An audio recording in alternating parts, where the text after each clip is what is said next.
guys. Welcome to Leave It on the Court. My name's Mustafa, My name's Corey Randall.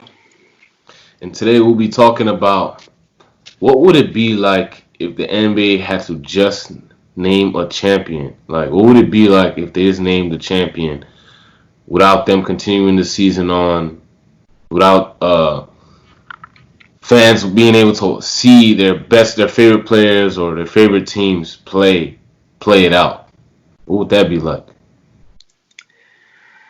Man, if you did a vote for a champion, that is the ultimate slap in the face to to players and teams, that don't get selected, and to fans as well. Like, if they end up doing that, that would actually really piss me off. And the reason is, like, voting for an individual award like MVP or Defensive Player of the Year. I mean, we already a little over 3/4 of the season done anyway, and a lot has been shown throughout that time to actually make an argument to not continue the remaining games of the season and jump straight to the playoffs, and then you give the awards accordingly at that point. Cool. But when it comes to playoffs it's crazy. The predictions are off. You're not going to be able to know exactly who's going to win here, who's going to win that. You have upsets at times because you have some Mm-hmm. players who don't rise to the occasion. You have some teams that don't rise to the occasion, and it tells a lot. And to go vote for somebody, you're saying they would have for sure won. How the hell do you know that? You don't know that. So it's Yeah. like, how you just gonna pick somebody?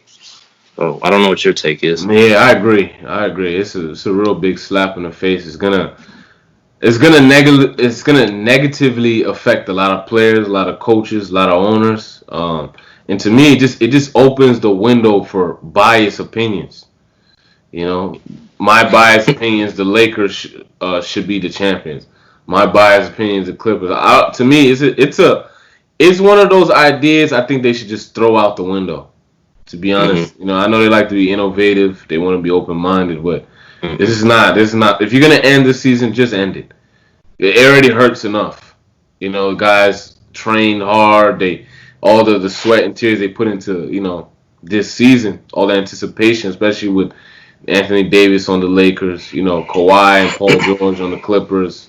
Who was gonna take that home court. Like that was really what everybody wanted to see. So nobody Right. doesn't want to just wake up to a vote. Oh, okay, it's the Lakers or it's some other team that nobody expected. Like to me, I don't think that would be right. We're not playing poker here. This is basketball. Right. And then with selecting that award, who won? Sometimes it may be obvious to just project or predict that, oh, well, the best player on the team would have gotten MVP. If you were to make predictions on the Warriors when they won the championships, well, when they won the first one at least, before Katie got there, you would automatically assume, oh, Curry's getting an MVP, and he didn't even win it. Hmm. So it's kind of hard to just be choosing like that. And if they end up doing that, there will forever be an asterisk mark next to that season, and that kind of messes up the history and awards of a team and of a player, because it'll always be like, you never even played, you never even really earned it. So how does that count towards accolades? That's not fair to the rest. To me, So honestly speaking, I don't think they would even acknowledge it, man. It's nothing rewarding in that. You just get handed a trophy. What is that? Like, yeah. that doesn't make any sense, man. Like, I don't think you're doing any favor to even the team that you pick, the players that you pick as MVP or whatever the case may, however they would want to do that. But if you're gonna end the season, just end the season. If you're gonna continue it, just continue it. It's either or. It doesn't make the season any better Right. to to vote a champion. No. And to me, it's kind of like, I won't say it's the same thing, but you know how the NBA, when it comes to playoffs, you have best of seven, and that's like a good sample size of games to really determine who's like the better team, at least for that year. It's not like, the NFL, where it's one game and you're out type of thing, or like March Madness. Because to me, those two leagues, like NCAA and like NFL, those one game and out things don't really determine to me exactly they don't determine like this team's necessarily better than this team because it's a one game thing. It's like you could have just a terrible game and you lose, and now you're crowned as being, the lesser of the two teams. So doing this vote thing would just be like, I don't even understand. It don't make any sense. Yeah, I agree. Yep. All right, so that wraps it up for this segment.